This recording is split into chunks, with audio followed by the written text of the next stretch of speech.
This show is produced by the Hartman Media Company. For more information and links to all our great podcasts, visit hartmanmedia.com. Welcome to The Commercial Investing Show, where we analyze, explain, and exploit the opportunities presented in today's commercial property marketplace. If you're interested in apartments, mobile home parks, self-storage facilities, and other income property, you've come to the right place. We'll explore what's hot and what's not in markets nationwide in the relentless pursuit of return on investment. Here's your host, Jason Hartman.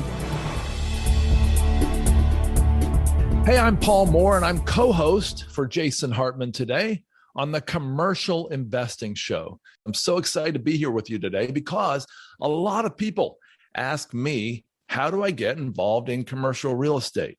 They might be in residential real estate, or they might be doing something else, and they really want to jump into commercial. And it's pretty tough to get in. Today, we're going to talk about 7 paths for you to get involved in commercial real estate investing. Hey, have you checked out jasonhartman.com? Jason's got amazing information. He takes really hard, complex stuff and breaks it down for the average listener. So if you're a real estate investor, if you love the economy and learning more about all that, you can learn more at jasonhartman.com. He's got the complete solution for real estate investors. And Jason has done a phenomenal job here on getting information into the hands of millions, I would say, of real estate investors. So check him out at jasonhartman.com. So like I said, today we're going to talk about 7 paths to get involved in commercial real estate. For years, I was doing residential real estate, and I love residential real estate, but I didn't know how to get involved in commercial. I wasn't sure what I would do to jump in. It looked scary, like it might be really hard to get in. I might need millions of dollars. Where would I get a loan? How could I even acquire the expertise I needed to get in? Well, I found myself in commercial real estate when my friend and I invested in an oil and gas deal in North Dakota. We found out there was a massive housing shortage there. And so we turned that opportunity into an opportunity to jump into commercial real estate. Before we even knew it, we actually built a multifamily quasi-hotel. He went on to build a Hyatt hotel in North Dakota, and I was in commercial real estate. And I learned a lot over the years, and I ended up writing a book on multifamily real estate, and I wrote a new book on self-storage investing as well. And so over the years, I've come up with 7 paths to get involved in commercial real estate. So path number 1, I call the long and winding road. Now, why do I call it that? This is just the simple idea of just starting small and then growing a larger base of assets. And it might look like the guy in Arlington, Texas, who I visited in 2016. He had started out with $1,000. He invested in a duplex, fixed it up, rented it out, and he made $27,000. And he took that money and he bought a 4-plex. And then he did the same thing. Then he bought a 6 or 8 or 12, and he kept growing. And when I met him, he was selling an $11 million 131 unit apartment complex there near Dallas. And he had a lot of his family involved. And it was, a great path he had taken. He had learned the business from the ground up. He got to know the brokers. He got to know the business. And he was able to build what was an amazing family dynasty he was getting ready to pass along to his kids. And so this is for a hands-on person, somebody who wants to be the asset manager, the property manager, perhaps do the maintenance. When you're starting out small, sometimes you don't have somebody to deal with the toilets, tenants, and trash, and it could lead to burnout if you don't be careful. But this is a great path. It took him 22 years. It is a definitely well-trodden path because a lot of people have done this path and they know it's possible. You can do this in self-storage or mobile home parks or light industrial. You could do it with RV parks. You could do it with multifamily. And so this is certainly a path I would recommend if you're a hands-on person. You don't need a whole lot of money to get started. you do need the time to make this work. So path number one, the long and winding road. Path number two is baptism by fire. And this is going it alone.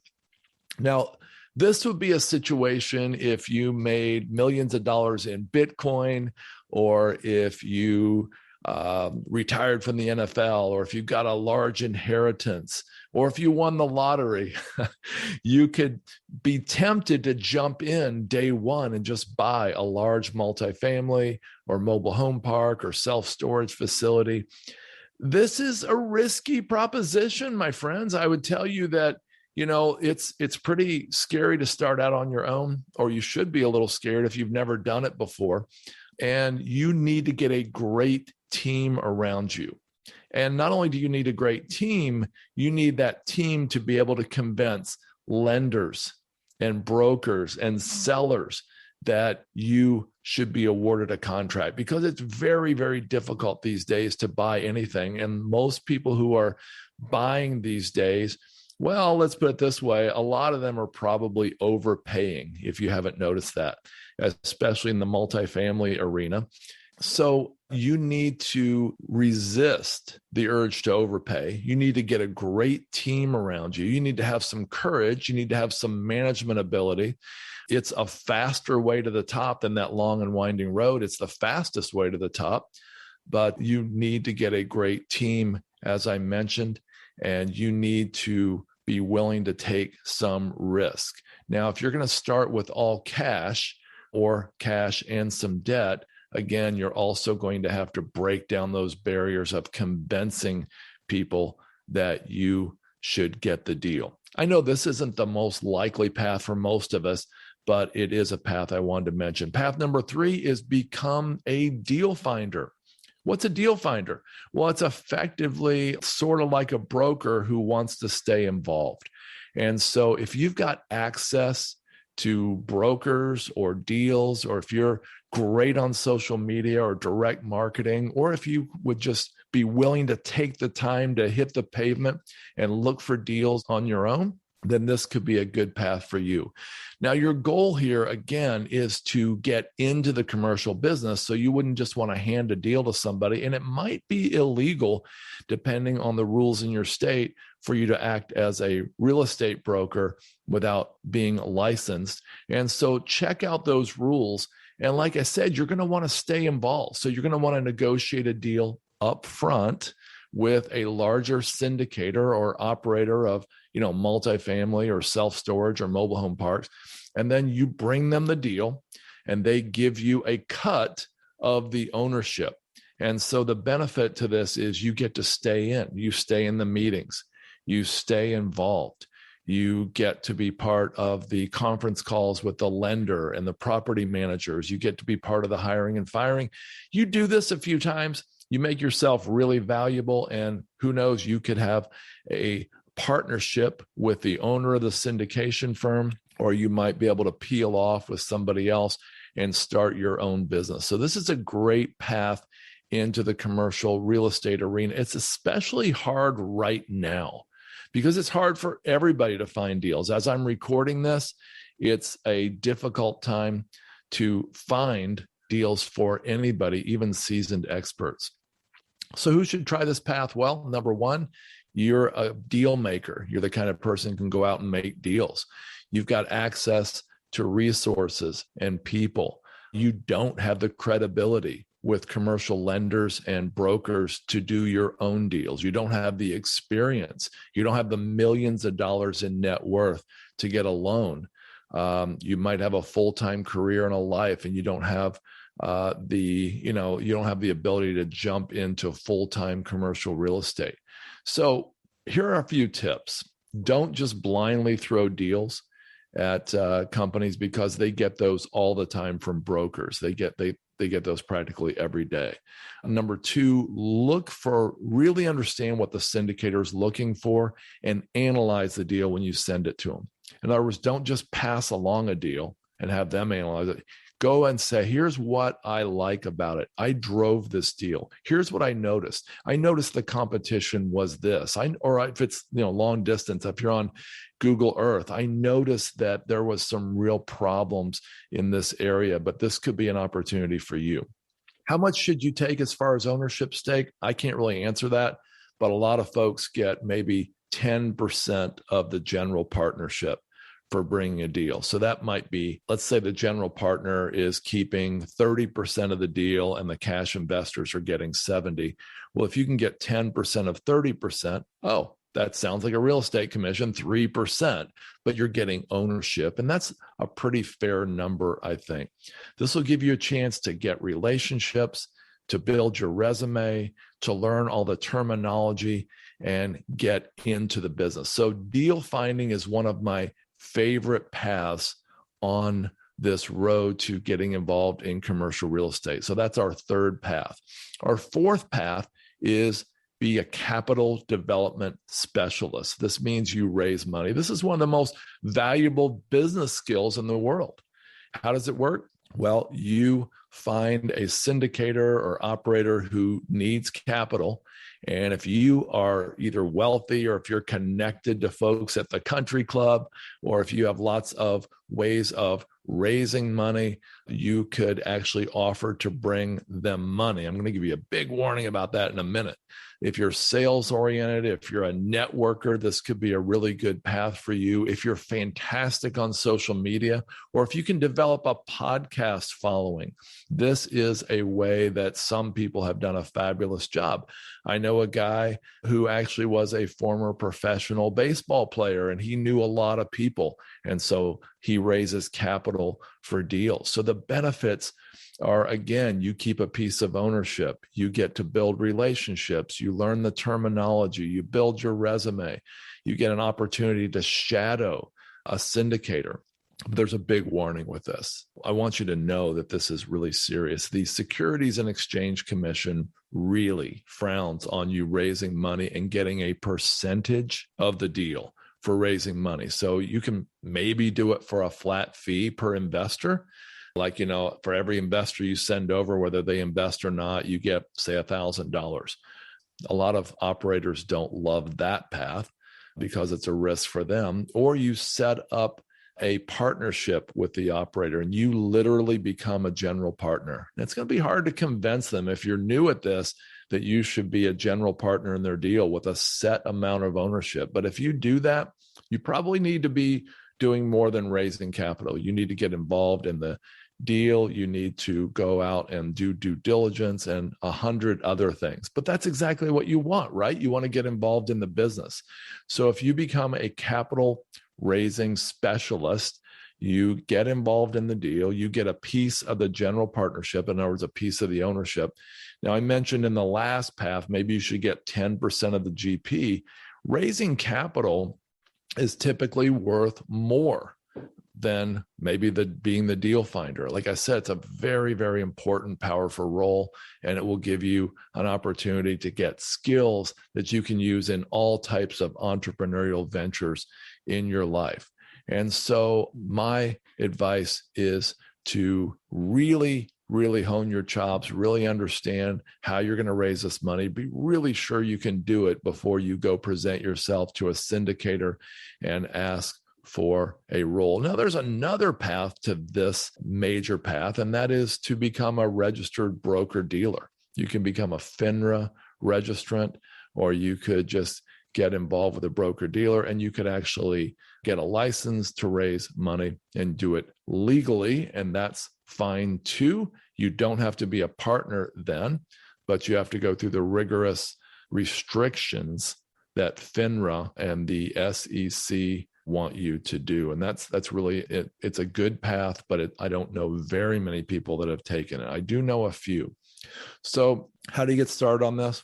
Well, again, you have to figure out your path to raising capital, and then you just jump in and get going. I do know there's a lot of people the last few years who took some risks with the SEC, and they actually got paid ownership based on how much they raised. And that's a risky proposition because the SEC wants to see that you're a true general partner, that you're not just wink, wink, getting paid for raising capital, which again is not legal unless you're a partner or unless you're registered properly as a broker dealer. So that's the fourth path, becoming a capital development specialist. The fifth path, you might not like it, but listen in, get a job. Now you probably said, I came to Jason Hartman's podcast because I don't want to get a job. I don't want to work for the man anymore. Well, there are some reasons to consider this path, especially if you're young, if you're not sure of your career, or if you are sure you want to be in commercial real estate. You might want to get a job as a commercial real estate broker, or maybe a lender, or an assistant asset manager, or even a property manager. I have a friend who had a nice job as a residential mortgage professional, making over $100,000 a year. He took a big pay cut to make $60,000 a year as a self-storage property manager. He figured he would get to know people. He would get to know the terminology. He would know how to run a storage facility, and he would have the opportunity to run his own someday and then own his own eventually. And so that's where he started. Gary Keller started as a real estate agent. Now he's the most famous real estate broker in the world. Rick Graff, a multifamily property manager. He started out as a porter in college at an apartment building, and now he is the CEO of Pinnacle, one of the largest property management firms in America. And he also owns a lot of multifamily himself. So Rick Graff's a great example of someone who started with a job. So this could be, good for you if you are already in proximity to somebody needing an asset manager or a property manager, or you might be someone with no capital and you need income and you want to do a side hustle. Maybe you could get a part-time job at a self-storage facility or mobile home park over the weekends or evenings. You learn, you make connections, you get paid while you go. And so this is a powerful path. There are other opportunities. I mean, maybe you actually have skills in Excel or social media, and you can get a job for a property manager or an asset manager. And this would be a way to start down this road. So I really do like this path of getting a job, especially if it leads to bigger and better things. Path number 6, the passive path. If you want to be a passive investor, now, if you've been listening to Jason for a while, that there's nothing that's truly passive. There's just different degrees of passive investing. And so, but the passive path, I would break down into 2 subpaths. One would be the professional passive investor. And that's somebody who does this full time for a living. And this is all they do. Sometimes retired people find themselves in this role. And then there's I guess you could call it the semi-pro or the casual. I don't want to use that word. The less than professional passive investor. And that's a path where you basically do your due diligence up front. You really get involved to get to know the sponsor, but then you trust them and you start mailing them checks or wiring them money when they do different deals. In other words, you're not staying intimately involved in every deal like the professional passive investor might do. So the passive path has some great benefits. Number one, maybe you have a great job, a great career, and you don't want another job on the side. And managing real estate can be that if it's not, if you're not careful of how you do it. And so maybe you're retired and you want to enjoy your retirement. You don't want to be dealing with all the hassles of managing real estate. It's you can tap into other people's experience. You can actually get a piece of a lot of different assets. You get diversification, especially if you invest in a fund. You stand to make sizable returns. It can be considered mailbox money. You can stay on your day job. And you've got the opportunity to hopefully get to know the business a little. And this is a little tougher than I originally thought. I used to tell people, go ahead and invest in a syndication and then just hang out with the syndicator and get to know the deal and get to know them. That's going to take some work, and you might have to invest a lot of money, and you're going to have to really see if the syndicator would really let you stay involved.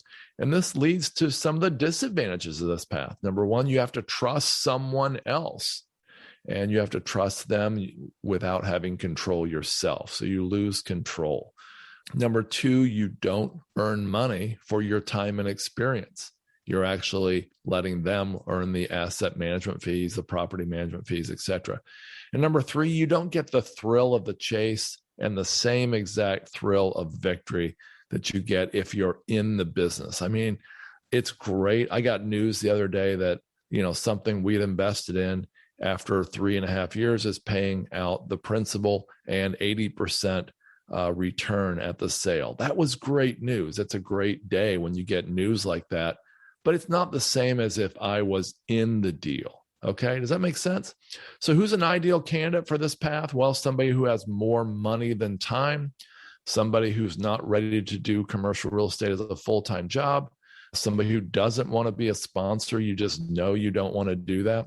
You might have money from family members or inherited money that, we talked about an earlier path 2, where you just jump in big time. Maybe you don't want to jump in with both feet, and you want to stay semi-passive. So this would be a great path for you. How do you get started? Well, you need to research sponsors a lot. Get Brian Burke's book. It's called The Hands-Off Investor.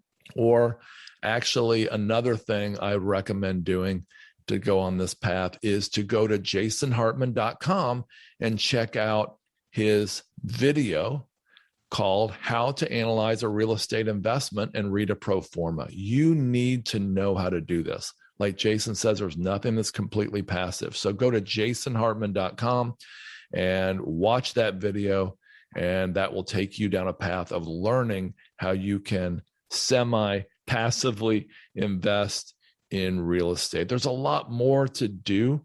You need to do, background checks, criminal checks, meet with the operator in person, drop in on some of their assets unannounced, interview people, see how they treat their spouse, see how they treat their employees, see how they talk about their investors.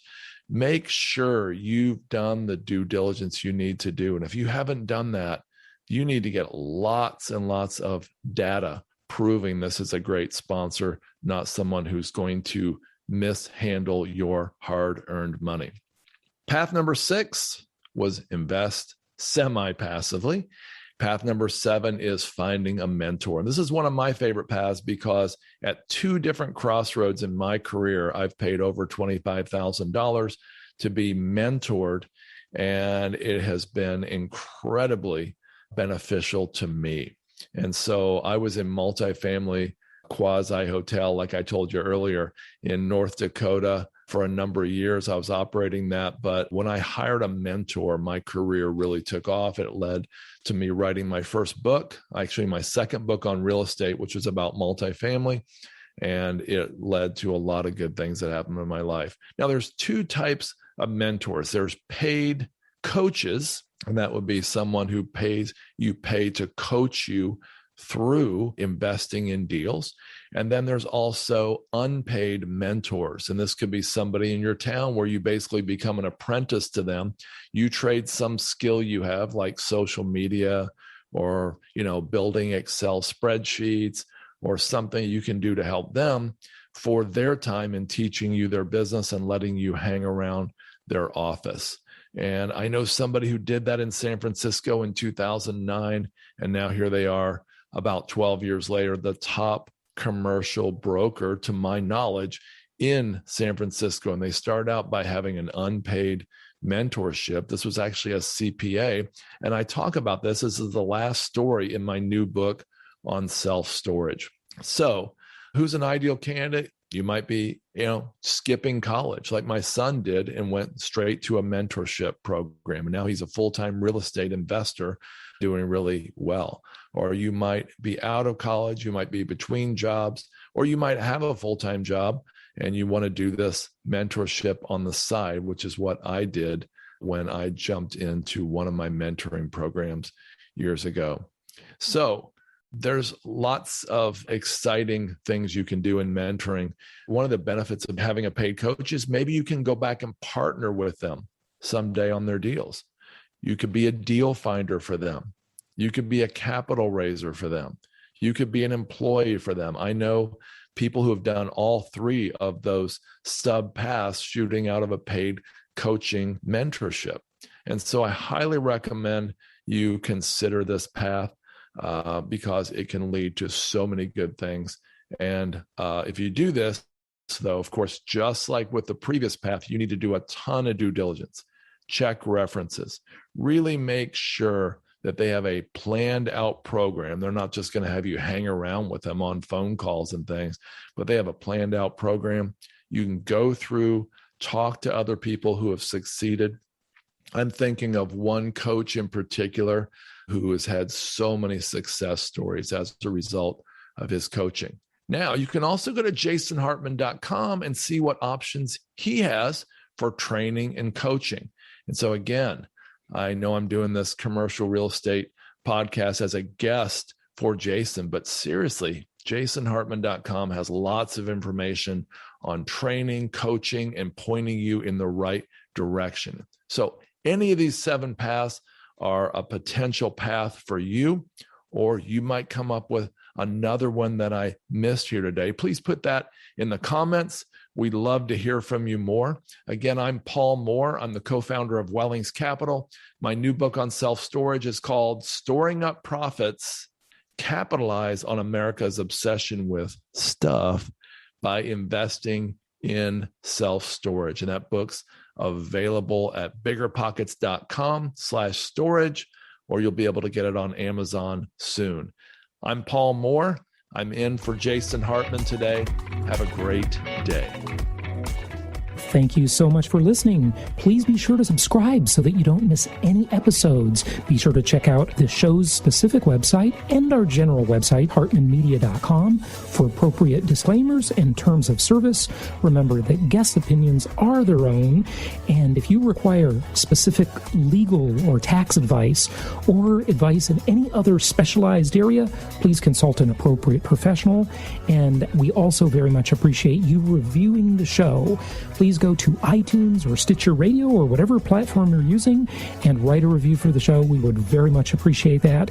And be sure to make it official and subscribe so you do not miss any episodes. We look forward to seeing you on the next episode.